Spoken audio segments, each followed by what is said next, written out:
سالوں سال نرگس اپنی بے نوری پہ روتی ہے، بڑی مشکل سے ہوتا ہے چمن میں دیدہ ور پیدا۔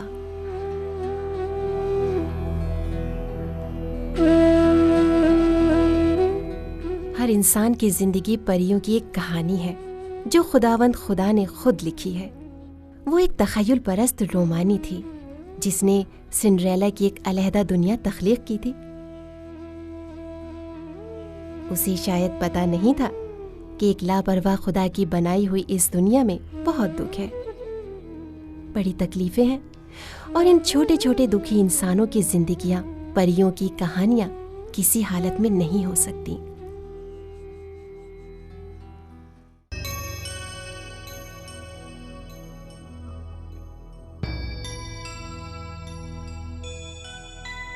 قرۃ العین حیدر ایک قدیم اشرافیہ خاندان سے تعلق رکھتی تھیں۔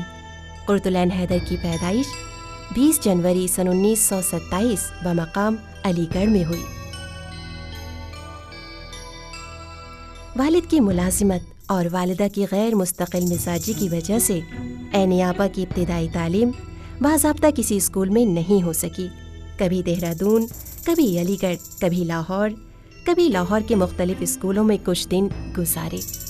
بالآخر دہرادون لوٹ آئیں اور یہاں پرائیویٹ سے میٹرک کا امتحان دیا اور اردو میں امتیازی نمبروں کے ساتھ پاس کیا۔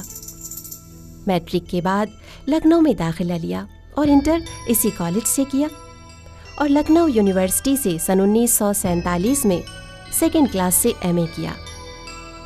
اسکول آف لندن سے بھی مصوری کی اعلیٰ تعلیم حاصل کی۔ موسیقی کا چلن گھر میں پہلے سے تھا، لہٰذا اسکول میں ہندوستانی کلاسیکی موسیقی اور مغربی موسیقی کی باضابطہ تعلیم حاصل کی۔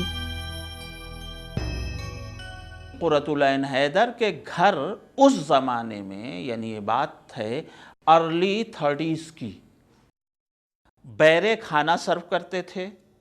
آپ اوت سوچئے کہ بیرے کھانا سرو کرتے تھے اور کرسی میز پہ ان کے ہاں کھانا کھایا جاتا تھا۔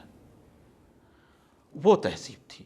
اس تہذیب میں پینٹنگ، اس تہذیب کے باقاعدہ یہ ایلیٹ کلاس کی نشانیاں تھیں، یعنی پینٹنگ اور موسیقی سے شغف رکھنا بھی ایلیٹ کلاس کی ایک پوری ایک طبقے کی نمائندگی تھی۔ کیوں تھی؟ اس لیے کہ اودھ میں بادشاہ، آخری بادشاہ اودھ کا جو تھا یعنی واجد علی شاہ اختر، بہترین موسیقی وہ شخص جانتا تھا اور بہترین ڈانسر تھا۔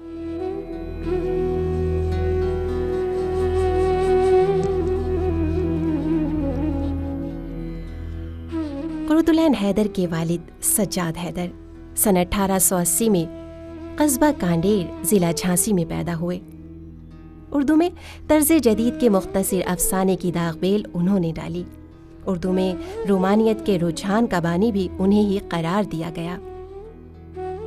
18 جون سن 1912 کو مشہور افسانہ نگار نظر الباقر سے ان کی شادی ہوئی۔ محترمہ کا اصل نام نظر زہرہ بیگم تھا۔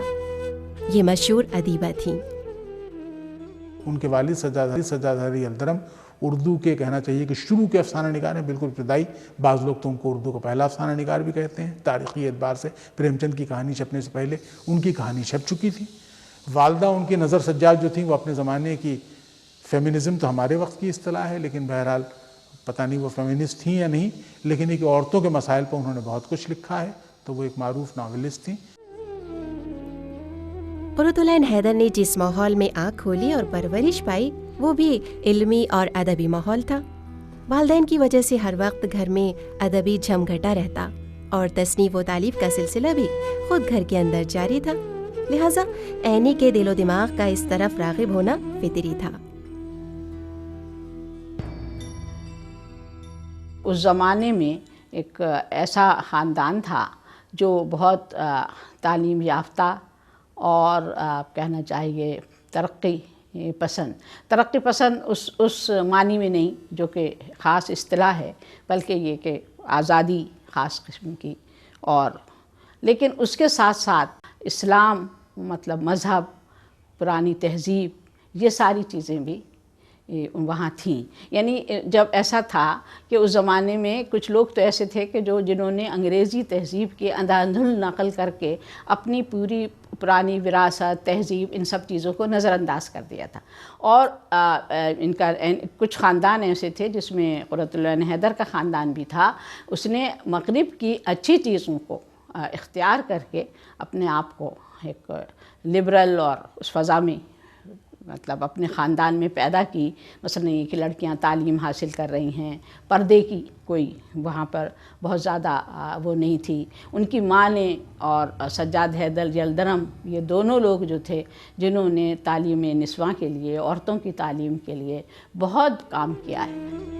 قرۃ اللہ عین حیدر کا پہلا افسانہ ایک شام فرضی نام لالا رخ سے نومبر سن 1943 میں شائع ہوا تھا. دیکھیے، کوئی رائٹر اپنے بچپن کو نہیں بھولتا ہے، وہ اس سے آگے نکل جاتا ہے لیکن وہ واپس آتا رہتا ہے اس کی طرف. کہیں نہ کہیں وہ کوئی چیز ڈھونڈ کے نکال لیتا ہے، اس میں سے اس کو شامل کر لیتا ہے اپنے حال میں. تو وہ ایسا ہے کہ اس کو ہم پیچھے بھول نہیں سکتے. تو وہ میں نے بھی یہی کیا اور میرے ساتھ یہ ہوا کہ میں نے زیادہ اس میں بیلٹ مور آن دیٹ. تو میں نے میرا ایک پورا لٹریچر ہے بچپن کے بارے میں. ایک روز حکیم یوسف حسن، ایڈیٹر نیرنگ خیال، لاہور سے تشریف لائے. اماں سے کہا، نیرنگ خیال کی حالت دگرگوں ہو چکی ہے، کوشاں ہوں کہ پھر اسی آب و تاب سے نکلے. مجھے مخاطب کیا، اب قلم آپ کے ہاتھ میں ہے، نیرنگ خیال میں لکھنا شروع کیجیے. اور میں نے نہایت اطمینان اور خود اعتمادی سے جواب دیا، بہت اچھا، ضرور لکھیں گے. قرۃ اللہ عین حیدر نے ابتدا اپنے افسانوں اور ناولوں کی بہت کم عمری میں کی. ممکن ہے کہ ابتدائی 6, 7, 8 برسوں کی کتابیں ایسی رہی ہوں کہ جو ہلکی پھلکی ہوں. 1938 میں میری پہلی کہانی چھپی تھی، بچوں کی کہانی تھی. ظاہر ہے میں بھی بچی ہی تھی. اس کے بعد اگلا ٹرانزیشن یہ تھا کہ میں بچوں کے پروگراموں میں حصہ لیتی تھی ریڈیو اسٹیشن میں. اور اس سے اگلا قدم یہ ہوا کہ عورتوں کے پروگرام ہوتے تھے تو مجھ سے یہ کہا گیا کہ تم اسکرپٹ لکھو. تو میں نے اس کے لیے اسکرپٹ لکھا تھا، ریل کا سفر، مزاحیہ. اس وقت میں فرسٹ ایئر میں تھی. اس کے بعد کچھ مضمون اسی پروگرام کے لیے لکھے، پھر تہذیب نسواں میں لکھنے لگی. اب میں کیا کہوں اس کے بارے میں. میں جو میں دیکھتی ہوں لکھتی ہوں، اپنی طرف سے نہ تقریر کرتی ہوں، نہ کوئی کلی پھولنے لگاتی ہوں، اور نہ میں کوئی جھنڈا بلند کرتی ہوں. جو ہے جو ہم نے دیکھا وہ لکھ دیا، اور ایسے لکھا کہ پڑھنے والوں کو اس میں دلچسپی ہے، ایسا نہ ہو کہ وہ بور ہو جائے. میرا خیال ہے کہ بعض مقامات پر تو میں یہ سوچنے لگتا ہوں کہ وہ شاید اپنے ناولوں سے بھی کہانیوں میں بہت آگے نکل گئی ہے، لیکن لوگ ان کی کہانیوں کا ذکر بہت کم کرتے ہیں، اور کرتے بھی ہیں تو اس انداز سے نہیں کرتے جس کی وہ اہل ہے. اس کے بعد اگر آپ دیکھیں تو ان کے آج کل کے جو ناول لکھے گئے پچھلے دور کے، تو اگرچہ ان کا وہ کینوس جو ہے آگ کے دریا کی طرح اتنا وسیع نہیں ہے، لیکن فنی طور پہ جہاں وہ ناول کمزور ہے، ان کے جتنے بھی ناول لکھے گئے اس دور میں وہ فنی طور پر بھی بے حد اہم، جڑے ہوئے اور زندگی کا احاطہ کرتے ہوئے محسوس ہوتے ہیں.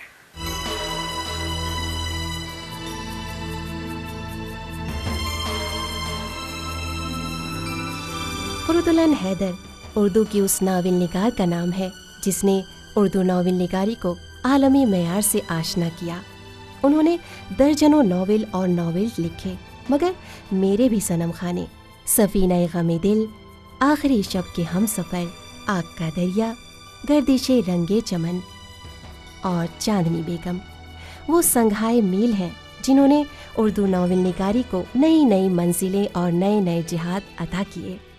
ان کے شروع کے ناول میرے بھی صنم خانے، سفینہ غم دل، ان کے بعد اگر آپ دیکھیں تو مجھے جو تحریر ان کی بہت اہم دکھائی دیتی ہے وہ ہے آگ کا دریا. آگ کا دریا انہوں نے آزادی کے تقریباً 10 برس بعد لکھا، یعنی یہ چھپا تھا 58-59 میں، اور ظاہر ہے کہ یہ ان کا سب سے معروف کام بھی ہے۔ آگ کا دریا کا ترجمہ انگریزی میں بھی ہو چکا ہے، خود انہوں نے کیا ترجمہ اس کا، اس کے علاوہ ہندی میں بھی ہو چکا ہے، اور ظاہر ہے کہ جو تحریر ان کی سب سے زیادہ یاد کی جاتی ہے، جس پر سب سے زیادہ باتیں کی جاتی ہیں، وہ آگ کا دریا ہے۔ آگ کا دریا ایک ایسا ناول ہے جسے آپ اردو کا بہترین ناول یا سب سے بڑا 20ویں صدی کا ناول کہہ سکتے ہیں۔ اس ناول میں تقسیم جو ہے پس منظر میں ہے، اس کے پس منظر میں ہے، لیکن تقسیم ہی نہیں ہے، یہ ہماری تاریخ بھی ہے، ہمارا جو ہے پورا کلچر ہے اس میں۔ آگ کا دریا تو ان کا غیر معمولی ناول ہے ہی، بہت مشہور رہا، اتنی زیادہ اس کی شہرت ہوئی کہ کبھی کبھی ان کے سامنے اگر کوئی آگ کا دریا کا ذکر کرتا بار بار تو وہ اس سے پوچھتی کہ بھائی کیا تم نے میرے اور دوسری تحریریں، دوسرے ناول نہیں پڑھے تو تم ہر وقت اس کا ذکر کرنے بیٹھ جاتے ہو؟ تو ان کے ناول، ان کے افسانے، ان کے تراجم، ان کے سفر نامے جن کو وہ رپورتاج کہا کرتی تھیں، یہ ایک اتنا بڑا ان کا ایک طرح سے تعاون، اتنا بڑا خدمات ہیں، اردو ادب میں ایسا اضافہ ہے کہ جس پر اردو ادب خود جتنا فخر کرے کم ہے۔ بظاہر تو وہ کتاب ایسا معلوم ہوتا ہے کہ ہندوستان کی تاریخ کے کانٹیکس میں لکھی گئی ہے، ہندوستان کا جو پورا ماضی رہا ہے یہاں، یعنی بدھوں کے زمانے سے تقریباً 2500 سال پہلے کی تاریخ جو ہندوستان کی رہی ہے، اس کو انہوں نے اپنا پس منظر بنایا ہے، اور وہاں سے چلتے ہوئے مغلیہ عہد کو یا وسطی عہد کو پورا جو یعنی عبور کرتے ہوئے، میڈیول ایجز کو عبور کرتے ہوئے وہ ماڈرن ایج تک پہنچتی، برٹش انڈیا تک پہنچتی ہیں، اور پھر پارٹیشن آتا ہے اور ایک ملک کے 2 ملک بن جاتے ہیں۔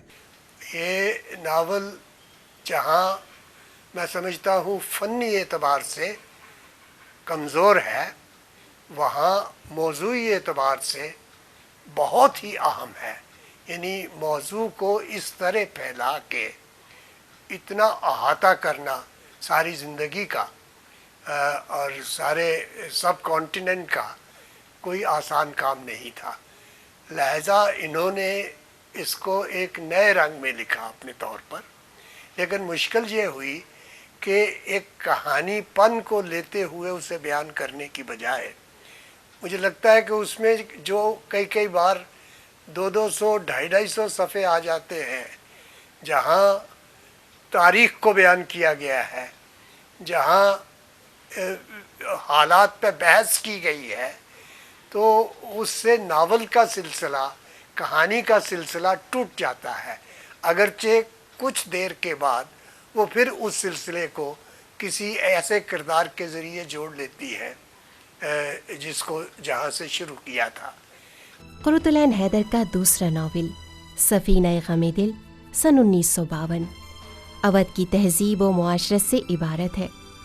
آخر شب کے ہم سفر بنگال کی سیاسی اور انقلابی تحریکات سے عبارت ہے۔ گردش رنگے چمن قرۃ العین حیدر کا ایک اور اہم ناول ہے۔ اس میں 1857 کے المناک واقعات کو عہد حاضر کے پیچیدہ حقائق سے جوڑا گیا ہے۔ آخر شب کے ہم سفر بظاہر ایک سرسری سا قصہ دکھائی دیتا ہے کہ بنگال اور بالخصوص کلکتہ اور اس کے ڈھاکہ اور اس کے اطراف کے لوگ، کلکتہ اور اس کے گلی محلوں میں بسنے والے لوگ کچھ کر رہے ہیں۔ یہ کیا کر رہے ہیں؟ کہیں شادی ہو رہی ہے، کہیں کوئی سہیلیاں جمع ہیں، کہیں کچھ احباب جمع ہیں، لیکن اس کے درمیان کیا ہو رہا ہے؟ سہیلیوں کا جم گھٹا ہے، اس سہیلیوں کے جم گھٹے میں ہندو کنبوں کی لڑکیاں بھی ہیں اور مسلمان کنبوں کی لڑکیاں بھی ہیں۔ اس کی زبان، ان دونوں کی زبان یکساں ہے، ان دونوں کی سوچ کا ڈھنگ یکساں ہے، ان دونوں کے محبت کرنے کا ڈھنگ یکساں ہے۔ کہیں کہیں کچھ مذہبی تصورات آتے ہیں لیکن وہ متصادم نہیں ہے، اس کے اندر کوئی کلیش نہیں ہے، گراؤنڈ ہیومن رہتی ہے۔ چاندنی بیگم زندگی کے اتار چڑھاؤ اور رد و قبول کی کشمکش کی کہانی ہے۔ کچھ لوگ خواب دیکھ سکتے ہیں کیونکہ خوابوں کے علاوہ ان کے پاس کچھ نہیں رہتا۔ بعد کے ناولوں میں مجھے چاندنی بیگم خاصا پسند ہے، اس لیے کہ چاندنی بیگم میں قرۃ العین حیدر کے ایک طرح کا ڈیویشن بھی ملتا ہے۔ یعنی یہ جو کہا جاتا تھا شروع میں، ایک مضمون لکھا تھا کرن چندر نے اور یہ کہا کہ صاحب قرۃ العین حیدر کی تحریروں میں پارٹیوں کا ذکر بہت ہے، انگریزی بولنے والے بہت ہیں، اردو بھی جو بولتے ہیں تو آدھی انگریزی ملا کر کے بولتے ہیں. تو کم از کم یہ الزام اس طرح کا، اول تو یہ الزام صحیح نہیں تھا، غلط تھا یہ. اور بعد میں چاندنی بیگم میں تو پورا ایتھوس ہی بدل گیا ہے. کار جہاں دراز ہے کئی لحاظ سے اب بھی تشنہ مطالعہ ہے. مثال کے طور پر کئی تنقید نگاروں نے اس سوال پر تو بحث کی ہے کہ کار جہاں دراز ہے ناول کہلانے کا مستحق ہے یا صرف سوانحی افسانہ ہے.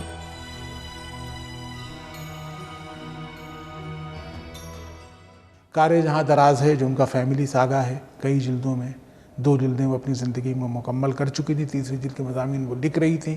بعد میں انہوں نے اس میں ایک اپنا فیملی البم اور اپنی کرسپونڈنس اور خطوط کا جو ذخیرہ ان کے پاس محفوظ تھا وہ سب چیزیں اس میں شامل کر دی.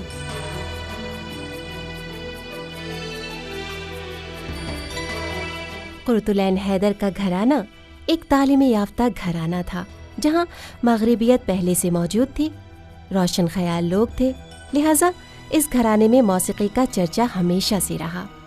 قرۃ العین حیدر کے بڑے ابا کلاسیکل موسیقی کے پارک تھے. خود ان کی والدہ بھی موسیقی کی دلدادہ تھیں. عینی آپا تنبورہ بجاتی تھیں، وائلن بجا لیتی تھیں، گٹار بجا لیتی تھیں، اور اس کے ساتھ ساتھ ان کو موسیقی بہت اچھی. ہارمونیم اور ستار بجاتی تھیں. قرۃ العین حیدر کو یہ شوق وراثت میں ملا اور اپنے اس شوق کو پورا کرنے کے لیے والدین کے کہنے پر باضابطہ موسیقی کی تعلیم بھی حاصل کی. اس طرح اسکولی تعلیم کے ساتھ ہی موسیقی کی تعلیم بھی شروع ہو گئی. جب پاکستان ہجرت کر کے گئیں تو وہاں پہلے استاد بڑے آغا سے ہندوستانی کلاسیکل موسیقی کے سلسلے کو آگے بڑھایا.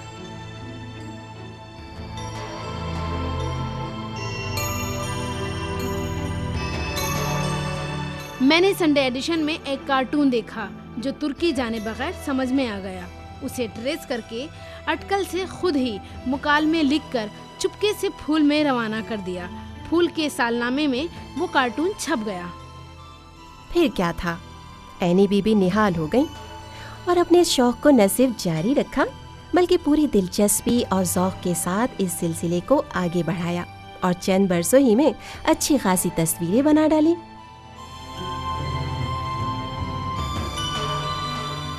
پینٹنگ تو بہت ہی آخر تک بناتی تھیں اور اپنے بہت سی کتابوں کے انہوں نے وہ ٹائٹل پیج بھی بنائے. انہوں نے مصوری کی تو انہوں نے تربیت حاصل کی. انگلستان جب وہ گئیں تو وہاں بھی کچھ دنوں تک انہوں نے اس کی ٹریننگ لی تھی.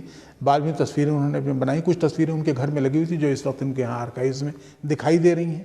ایک بار میرے یہاں بیٹھی ہوئی تھی تو ایک تصویر ان کو میرے یہاں ایک لیمپ رکھا ہوا دکھائی دیا. وہ ان کو بہت اچھا لگا. انہوں نے مجھے کاغذ اور پینسل دے دو. میں نے ان کو کاغذ اور پینسل لا کے دیا. انہوں نے اس کا اسکیچ میرے خیال میں 5 منٹ میں بنا لیا تھا. تو وہ لائن ڈرائنگ وغیرہ پر ان کو صلاحیت بہت حاصل تھی اس کی. لیکن مصوری کوئی ان کا بہت بڑا کارنامہ نہیں ہے، گرچہ چاندنی بیگم کا ٹائٹل خود ان کا بنایا ہوا ہے. آرٹس کالج سے انہوں نے باقاعدہ ڈگری ڈپلومہ حاصل کیا پینٹنگ میں. ان کے گھر میں اب تو یہاں منتقل ہو گیا ہے سر. آپ دیکھیے کہ ان کی والدہ کی آئل پینٹنگ ان کے ہاتھ کی ہے. قرۃ العین حیدر کے جتنے وہ ہیں ٹائٹل موسٹلی قرۃ العین حیدر کے اپنے ہاتھ کے بنائے ہوئے ہیں. جو ڈسٹ کور وہ اپنی ناولز کے بناتی تھیں وہ قرۃ العین حیدر خود بنایا کرتی تھی. چاندنی بیگم کا بھی انہی کا بنایا ہوا ہے. تو اس صورت سے اندر آپ دیکھیں ڈیزائنیں بنی ہوئی ہیں. وہ ان کی ناول ہے گردش رنگ چمن، اس میں ڈیزائنیں بنی ہوئی ہیں باقاعدہ. بگھی آ رہی ہے، یہ سب قرۃ العین حیدر کی ہے.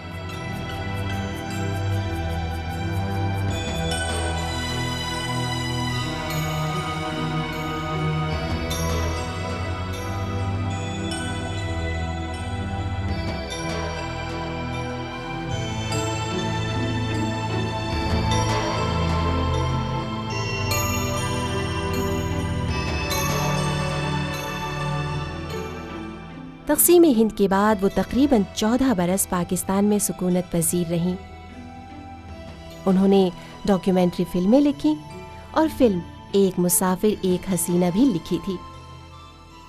وہ وہاں کے فلم ڈویژن میں رہیں، وہاں کے انفارمیشن سینٹر میں رہیں اور وہاں کے لیے کچھ ڈاکومنٹری فلمز بنائی انہوں نے. ان ڈاکومنٹری فلم میں سے ایک فلم کا اسکرپٹ محفوظ رہ گیا، چائے کے باغ، جو ایز ناولٹ ہندوستان میں بھی شائع ہوا۔ مرسیت میں کا بسار گیو،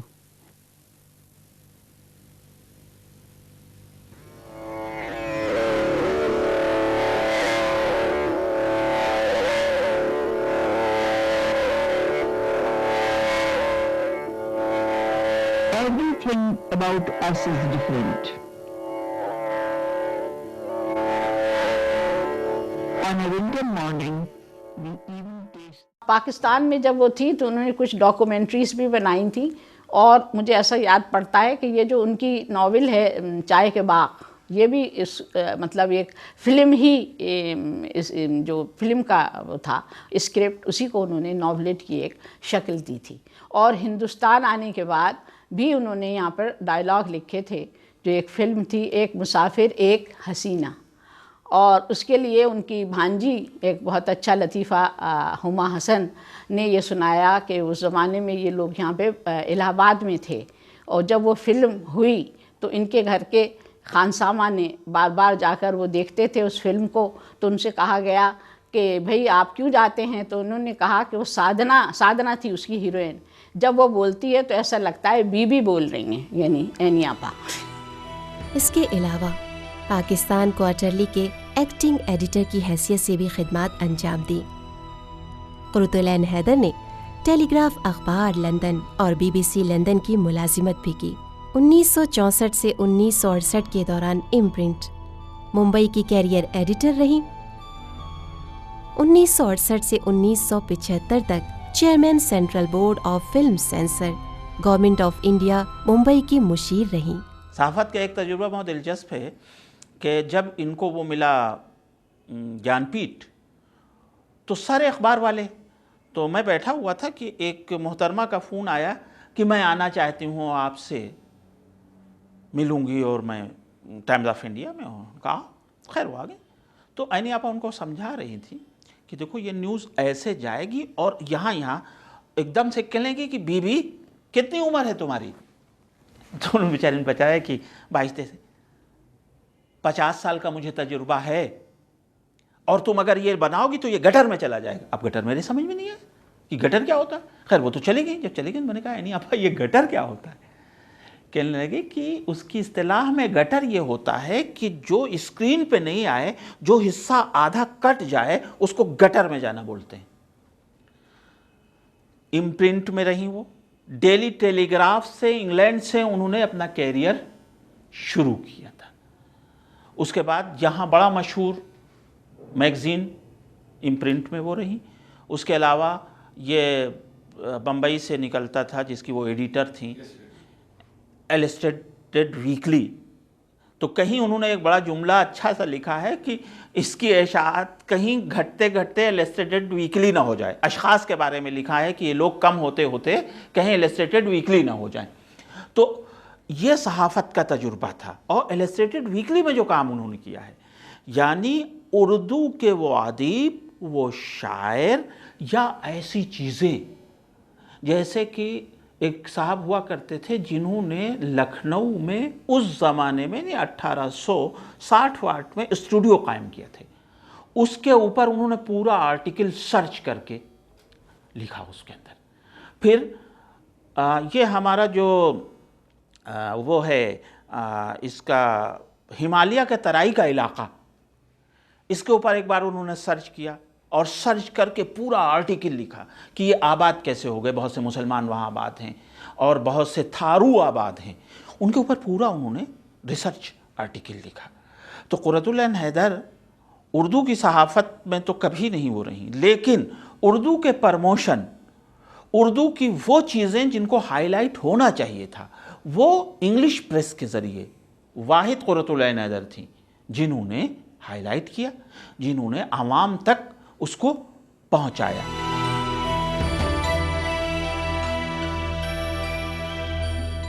سن 1967 میں قرۃ العین حیدر کو افسانوی مجموعے